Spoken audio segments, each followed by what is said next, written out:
Radio, where Bill and Pat meet station owner David Hayes. Here we find ourselves trying to figure out what happened on May 14th, yeah. In studio with Bill Burns, Pat Uskert. If you have any information on the incident of May 14th on that morning. According to Hayes, the morning following the alleged UFO crash, listeners begin calling in reports. And the calls are still coming in. Let's try a phone call, guys. Caller, you're live on 1340. It was coming down fast, but at an angle. Did you notice a shape to the object? Yeah, it almost looked like a huge meteorite from where I was. That's why I had expected to hear an explosion when it hit. Yeah. While some describe the object as a meteorite, hardly any believe that's the case after what happened next. I think something came out of the sky and it was retrieved, and I don't have any idea what it was. They were here to recover it so quickly. And how quickly was that, by the way? I was told within the first 20 minutes. Wow. Do you think they were tracking it if it's that quick? I think you would have to be. I don't think you could get here that quickly unless you were staged, ready to go, knowing it was coming down. But few claim to have seen the actual crash, or are afraid to admit it because of the military's response. I noticed some vehicles coming off the freeway, and one of them was incredibly strange. On the back with antennas and domes, the front license plate was U.S. government, and with blacked out windows, with a guy who was staring at me. Hayes says he later saw the same vehicles outside the radio station, watching. It was actually parked about 100 yards from the station. And I'm not quite sure, but the kind of equipment and the kind of vehicles they were in obviously were very high-tech, electronic, possible surveillance. But surveillance vehicles are not the only mysterious presence. The afternoon following the crash, people see strange unmarked planes arriving at a local airport. They're plain white with a red stripe down the side, and to some, they are very familiar. The other intriguing part of this story is the Janet flights. We had a report that there was these flights coming in and out of the international airport that morning. Janet is not the name of an official airline. It is a call sign assigned to these unmarked white jets with the red stripe, allegedly seen since the 1970s. This is one of these flights, seen at the far end of Las Vegas's McCarran International Airport. Janet flights are believed to carry defense workers to several notoriously isolated locations, including Area 51. But why are they being seen in Needles the day following the reported UFO crash? Bill heads to Laughlin Bullhead Airport and meets the manager, David Gaines, to see if he can find the answer. Government planes do come in here from time to time. That is correct, yes. Primarily they're military aircraft. Have you ever seen aircraft from an airline known as Janet Airlines? No. Have you ever seen aircraft coming in, covert aircraft, white, maybe with red bands on them, maybe blacked out windows for passengers? No. You never heard of this operation? You don't know anything about it? I could give no credence to it ever happening because, to our knowledge, it didn't happen here. If you'd seen that, and you had been ordered not to divulge that they use this airport, what would you tell me? I would tell you that no aircraft have ever been here of that nature. We've never seen any.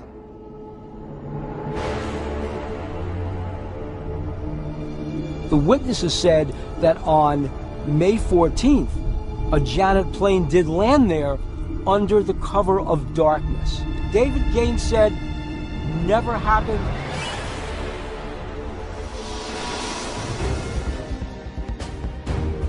With witnesses at odds over what happened that day, the best way to find proof may lie in the vast desert. Pat is prepping an expedition down the Colorado River. His goal? To find the actual crash site. We're bringing in archaeologist Garth Baldwin. He'll be able to differentiate between just regular ground erosion and the impact of this object. But finding it won't be easy. Vegetation in this area is pretty dense. There's some trails we're going to use to get to the clearings that are out there and maybe find some of the indications of a burn or an impact. If things are disrupted, it should be pretty apparent. While searching the thick brush will prove formidable, a new development could aid the search. A witness who heard the radio program has come forward, and he has a general idea of where the object crashed. His name is Frank Costigan. About a little after 3 in the morning, I came out to hunt for my cat. All of a sudden the ground here lit up. Not like bright sun or bright moon, but enough to make me look up. Frank has an incredible background with controlled flights. Though he now lives in Needles, he used to be chief of police at Los Angeles International Airport. Could you tell me the shape of it? It was round, flames coming off the front. It was blue and turquoise. So I'd say 5 to 6 times longer than it was wide. I thought I'd hear a sonic boom when it slowed down to the speed of sound. Did you hear a crash? Didn't hear a thing.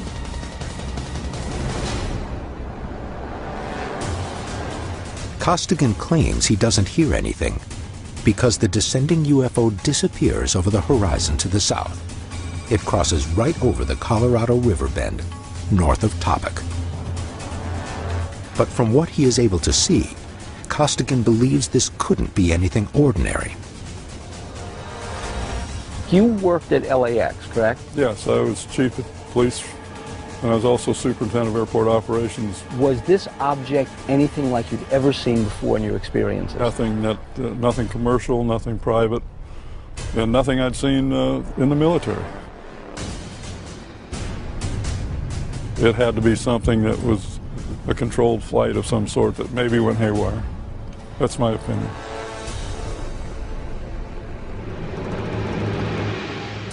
Yet if this craft was at one time under control, who was guiding it, and where did it come from?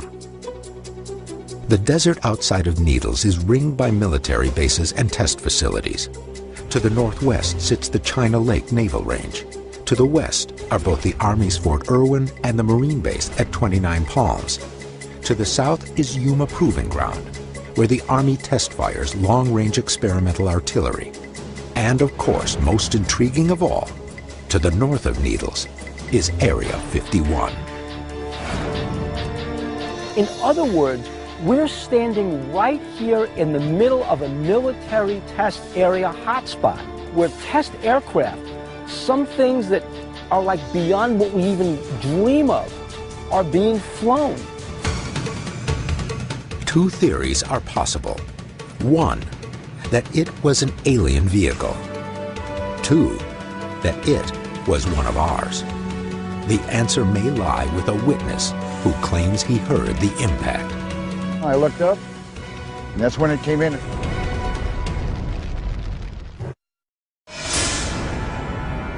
It kind of went through a cloud and came out, and there was another one directly behind us.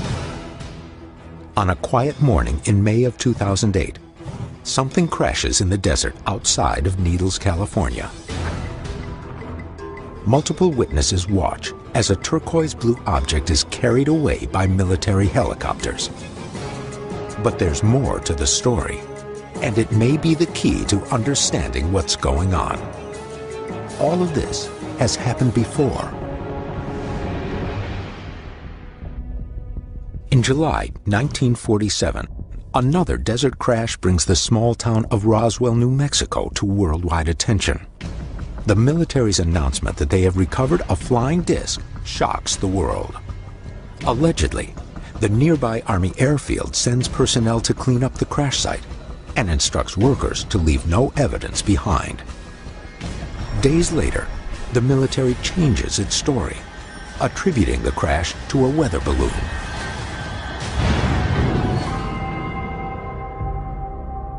Now in Needles, the team has located a key eyewitness who agrees to speak with the investigation on one condition: that his real name not be used. The witness, known only as Bob, arranges a meeting on the Colorado River, near where he saw the object on May 14th. as I was sitting on the boat fishing at 3 o'clock in the morning, and the whole front of the boat lit up. I looked up and I saw a bright turquoise, blue, something falling out of the sky. It came straight across from one side to the other, and it hit. It just kind of made a thump. Where did it impact? Just west of my position, maybe 200 yards from my boat, in between the railroad tracks and the river. Bob claims that within 15 minutes, military helicopters appeared.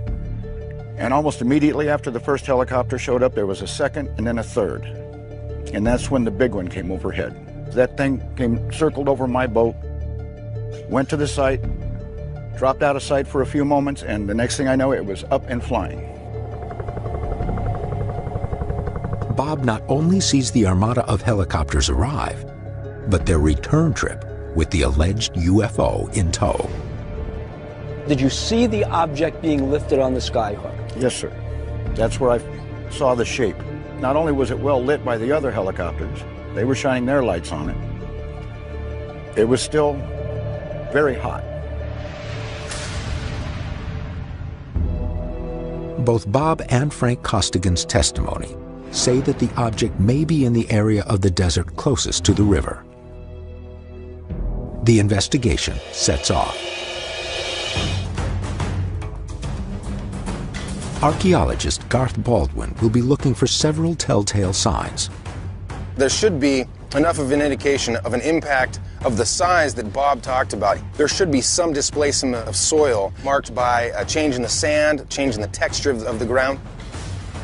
The sage grows very slowly, the grass grows very slowly, so if it's disturbed in any way, it's going to be obvious. Right? We might get lucky, because if there was an object that crashed there, I don't see how the military could possibly cover that up. But finding the actual site will prove difficult. Thick desert sagebrush blankets this entire area. The sagebrush will make an impact site hard to spot. But there's a backup plan in place. An eye in the sky.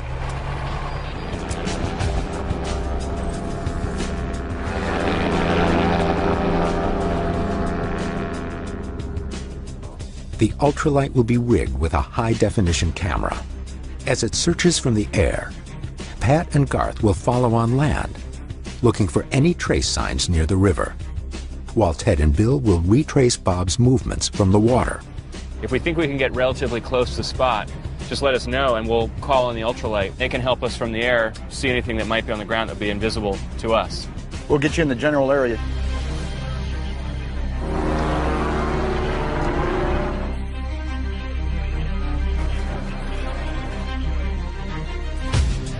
After nearly an hour, Bob sees something. See where the brush comes all the way to the water? Yeah. That's where. We've got to be real close.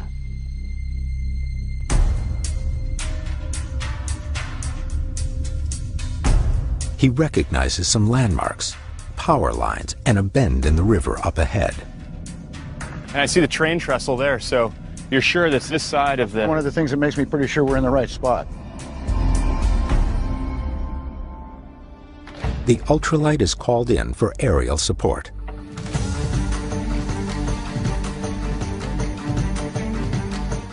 After a few passes, the ultralight hits pay dirt.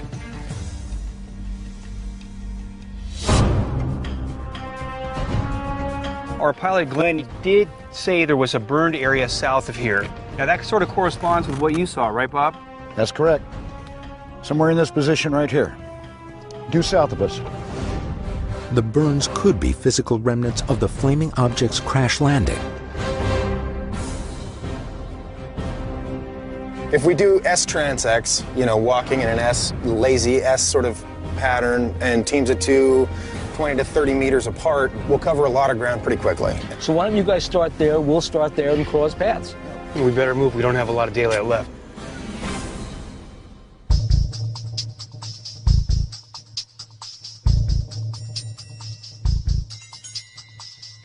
But before they get to the burn site, Ted and Bill find another possible sign of a crash. Over there. Check it out. That's about the size of what we're looking for. Exactly. So this is really curious at how this dirt is all thrown up, right? I mean, this is about the size of a berm or a crater that you might expect. It's not so much in a crater form, except maybe this way. So if something really landed and threw dirt up in front of it, it would be a dune or a berm just like this. Yeah, actually, if you look at it, it's almost a bit of a horseshoe coming in from that direction. It's fascinating. And that's the direction that Bob described the object coming out of. That's right.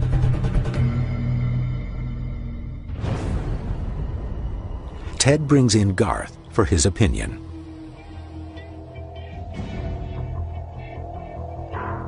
I don't see any direct impact, where it would have obliterated the living vegetation and then allowed everything else to live. I mean, I don't see an impact. I don't see an impact.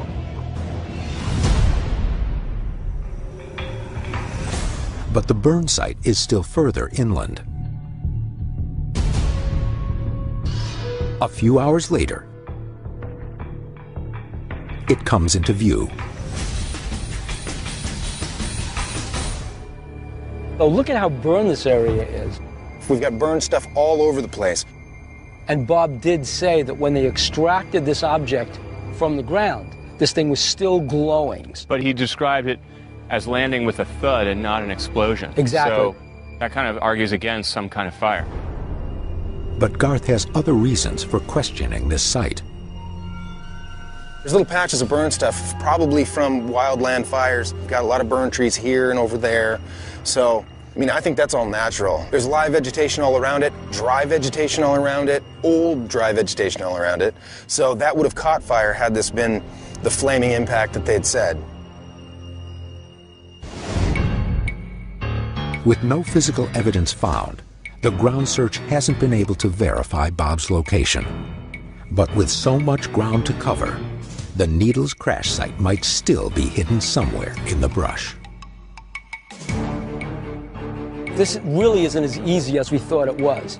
Our pilot did spot burned areas from the air, and we went to those burned areas and we looked at them. No evidence of impact, but we're going to press on further and see what we can find.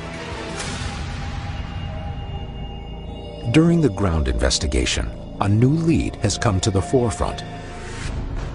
George Knapp, an investigative reporter for KLAS television in Las Vegas, has also been looking into the alleged UFO crash in Needles.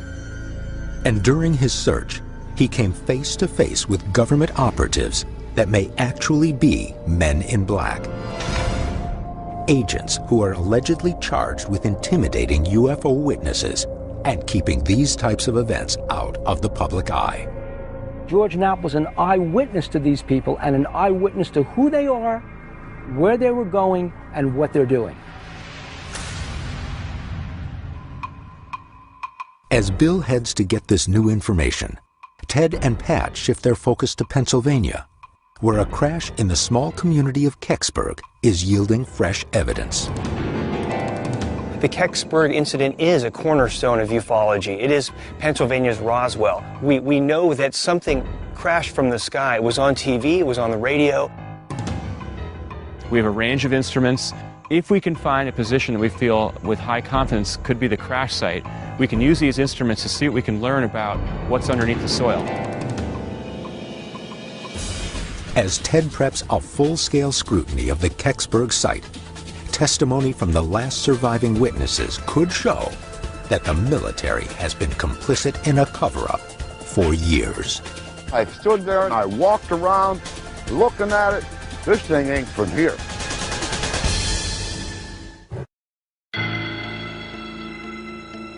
In Needles, California, a glowing object crashes into the desert, seemingly out of control.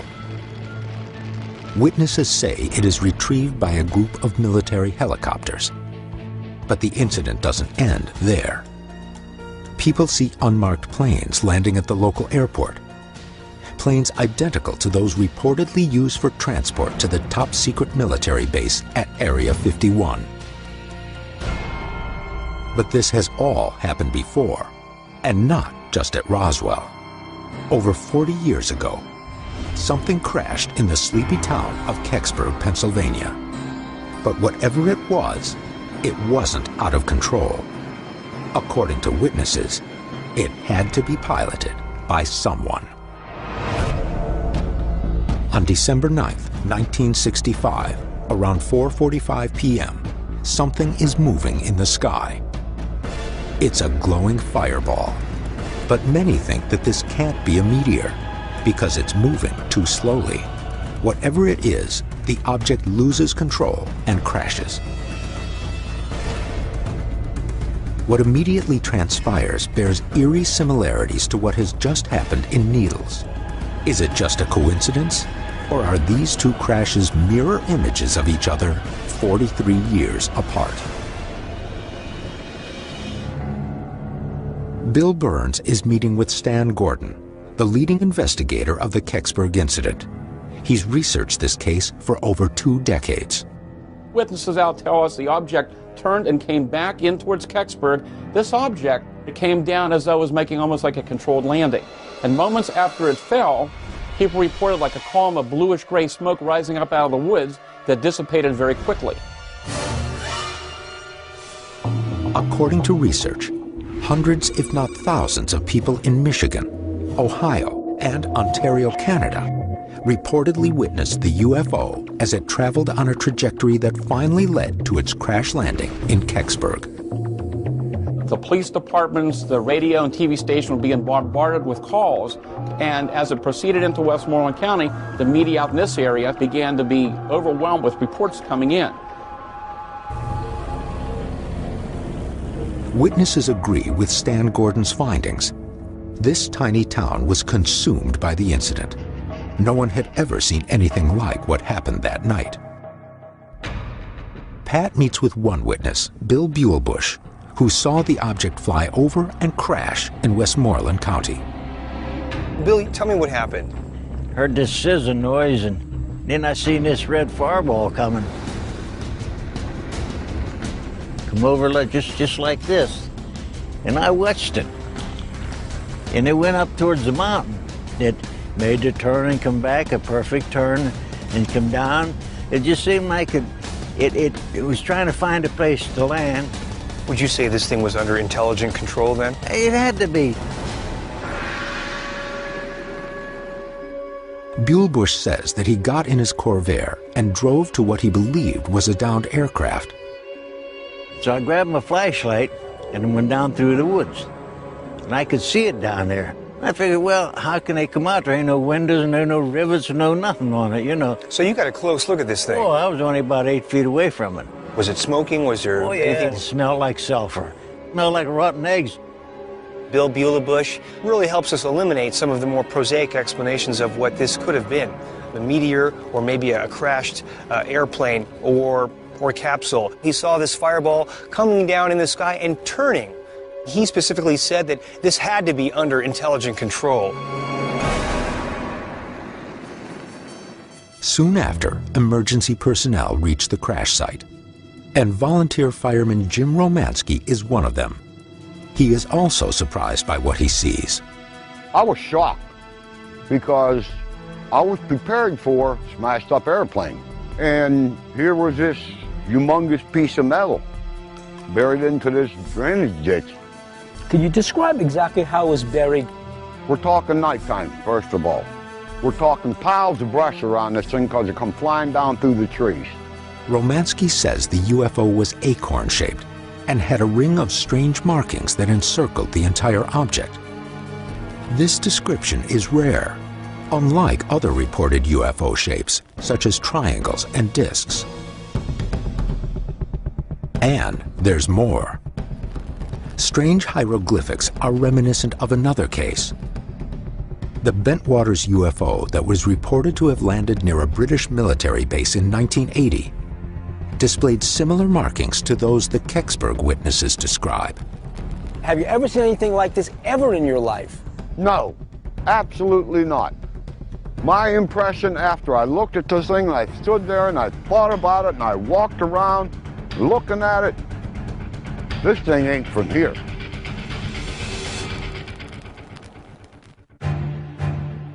And then a development that would repeat itself 43 years later in Needles.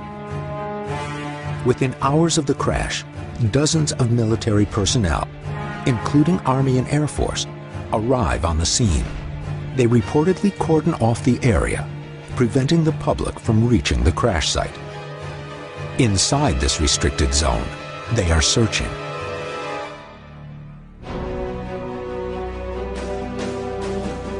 Bob Gaddy, a reporter with the Greensburg Tribune, was dispatched to the crash scene, and he distinctly remembers the intimidating military presence. When I got there, there were probably at least a dozen military personnel, in addition to Pennsylvania State Police officers. I said, I need to go down there. They said, there's nothing there. And I said, well, if there's nothing there, why can't I go in there?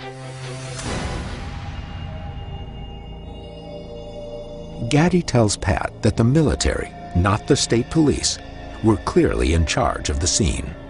I've never experienced a time in a civilian situation where the military had come in and taken control of an accident site. Why would the Army be there?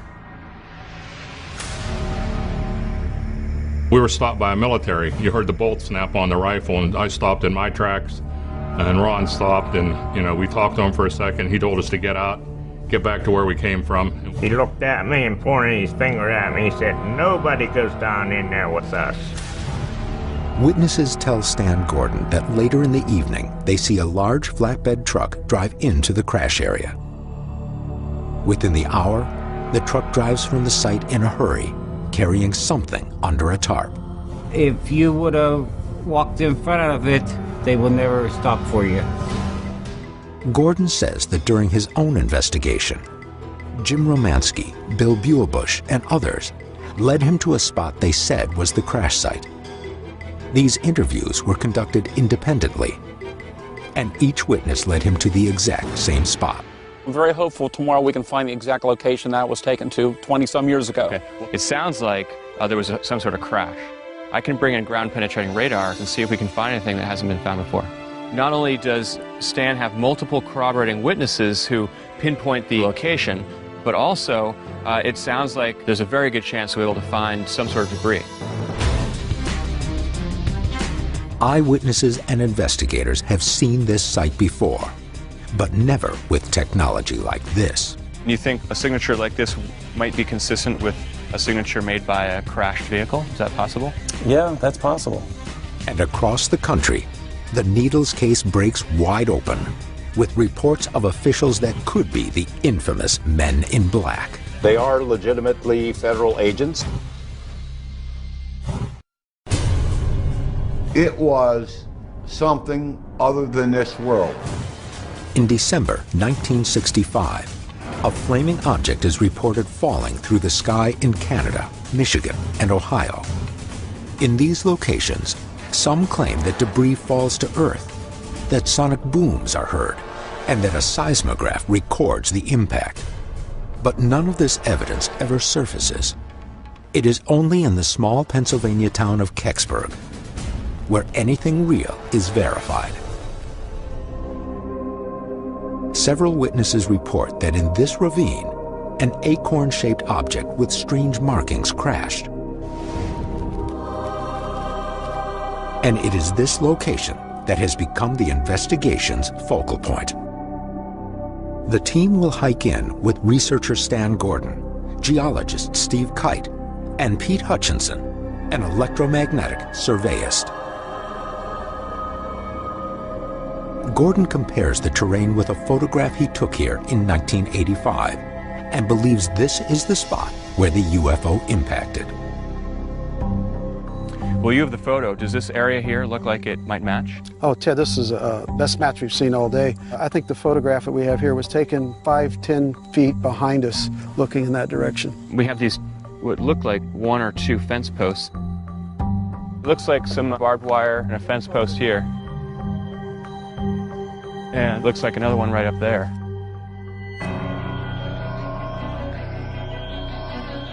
The fence posts and Stan Gordon's matching photograph, taken alongside eyewitnesses, all point to this spot as the site of the Kecksburg crash.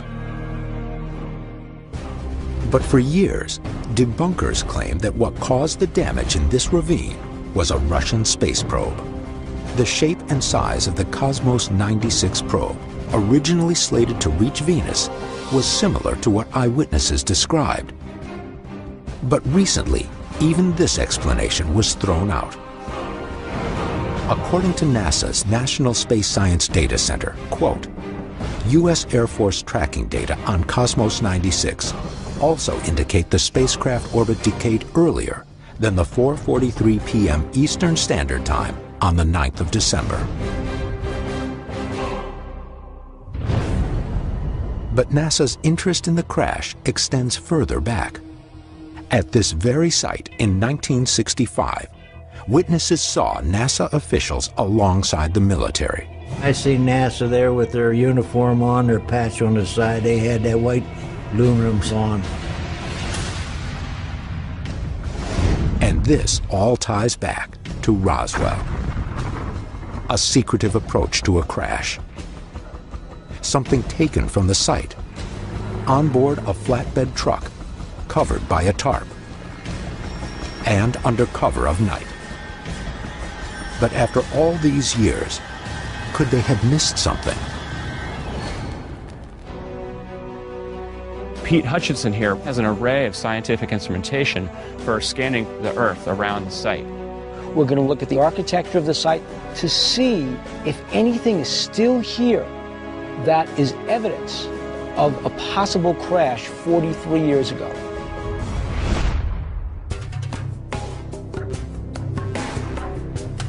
Pete Hutchinson and his assistant Brian begin the electromagnetic scanning of the ground. The tool emits electromagnetic energy into the soil, and moisture carries the current, which is sensitive to metal. So we'll be able to find any metals and then also any anomalous soil conductivities? Correct. Okay, well, why don't we put the tool to work? During the search, the scanner picks up some metal conductivity. But the size and identity of the metal is unknown without further information processing. Significant anomalies appear on the two-dimensional map. That red indicates a heightened level. Just how strong is that? That's fairly decent for this area. There's definitely metal there. So you're saying that metal is naturally occurring metal? It comes from something other than what's naturally occurring in this area.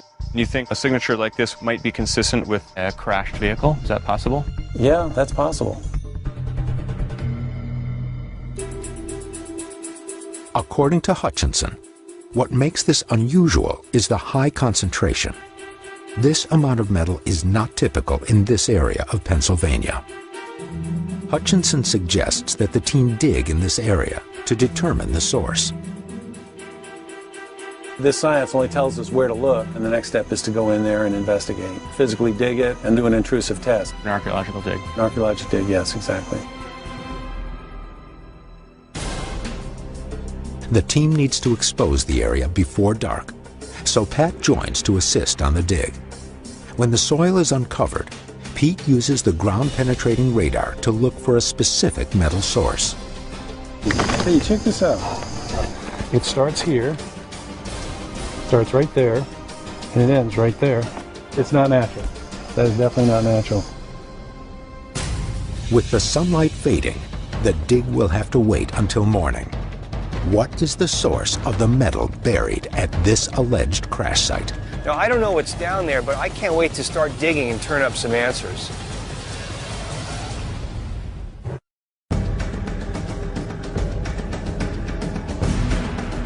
In the investigation into the alleged Kecksburg UFO crash, ground-penetrating radar has revealed an anomalous source of metal at the exact spot where eyewitnesses claimed the UFO crashed in 1965. The team has exposed the site and are ready to continue digging to discover the source of the metal. But within minutes, the investigation suddenly hits an impenetrable wall. The GPR told us that you've got metallic conductivity and I'm hitting bedrock. Now, either the object skimmed along the surface or the metal would have to be under the bedrock, which is totally unlikely. Maybe this thing did come across this area and left some kind of residue on the stone.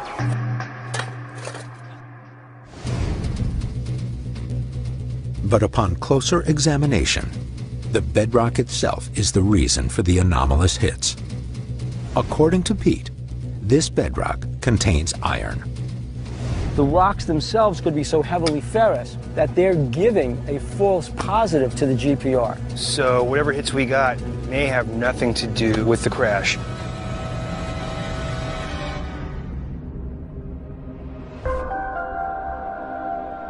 Despite the bedrock's false hits, the overwhelming witness testimony and the corroborating interviews makes the site compelling.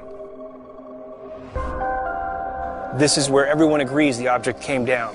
And there was, according to all eyewitnesses, a military presence hauling this craft away.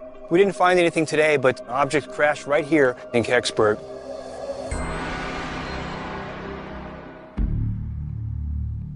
Bill now turns back to the Needles crash.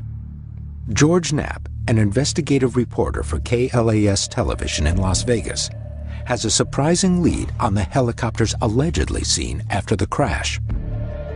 We were working on a story about black helicopters before we started working on this Needles story. Figured out who they were. They work for this very interesting outfit out of Fort Campbell, Kentucky, the Night Stalkers. Task Force 160. The Night Stalkers, or Task Force 160, is a special ops aviation regiment, and it requires a secret clearance for all of its members. When George Knapp was investigating what group of black helicopters might have been operating in Needles, California, he discovered they were the Night Stalkers, the very same group that was transporting a flaming object in the Cash Landrum incident in Texas in 1980. The Cash Landrum incident, like Needles, involved military helicopters pursuing and removing a strange glowing object, which led to 3 witnesses developing strange blisters and radiation sickness.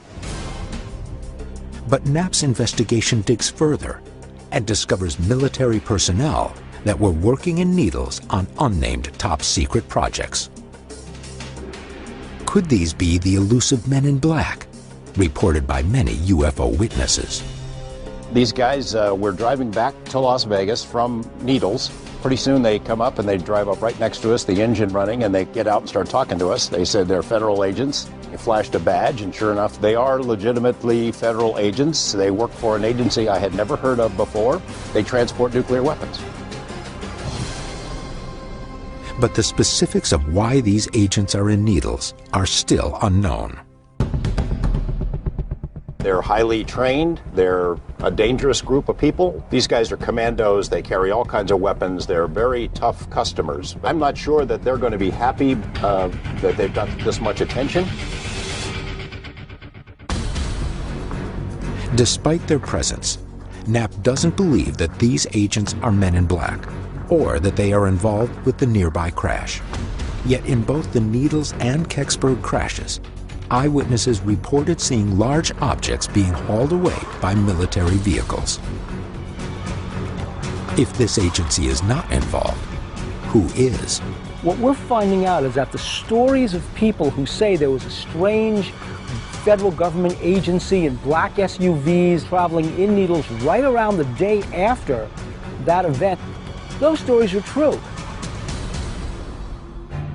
Whatever crashed, Area 51 planes were seen in the vicinity.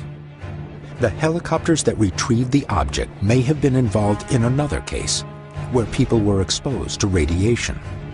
And now, federal agents in the Needles area, by their own admission, have some association with nuclear weapons. Could this crash involve some craft that uses nuclear technology, emits radiation, and be so top secret that its home base is Area 51?